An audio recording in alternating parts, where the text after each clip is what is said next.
मैं हूं शाह मोहम्मद इमरान और आप देख रहे हैं जाग मेरे शहर न्यूज़ चैनल। बिना मास्क के घूमने वालों से वसूल किया जा रहा है जुर्माना। ऐसा ही एक वीडियो हमें मौसूल हुआ जिसमें एक बस को पुलिस वालों ने रोककर बस में सवार मुसाफिरीन को मास्क पहनने के लिए कहा।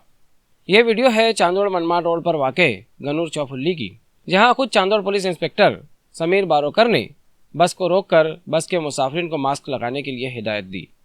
ऐसे ही चांदोड़ पुलिस इंस्पेक्टर समीर बारोकर और चांदोड़ नगर परिषद के आला ऑफिसर अभिजीत कदम की रहनुमाई में पुलिस और नगर परिषद के मुलाजमीन ने मिलकर चांदोड़ में हफ्तावारी बाजार से गनूर चौफुल्ली तक चांदोड़ मनमाड रोड पर मोटरसाइकिल सवार और 4 व्हीलर गाड़ियों के ड्राइवरों से जो बिना मास्क कोरोना वायरस की दूसरी लहर में घूम रहे थे, उन पर जुर्माना वसूल कार्रवाई करते हुए 5,800 रुपये का जुर्माना वसूल किया।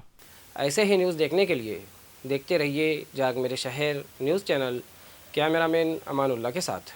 ऐसे ही अवामी बेदारी वाले वीडियोस देखने के लिए हमारे न्यूज़ चैनल को सब्सक्राइब करें और बेल आइकन के बटन पर क्लिक करके ऑल का ऑप्शन सिलेक्ट कर लें ताकि हमारी हर वीडियोस की नोटिफिकेशन आपको मिलती रहे।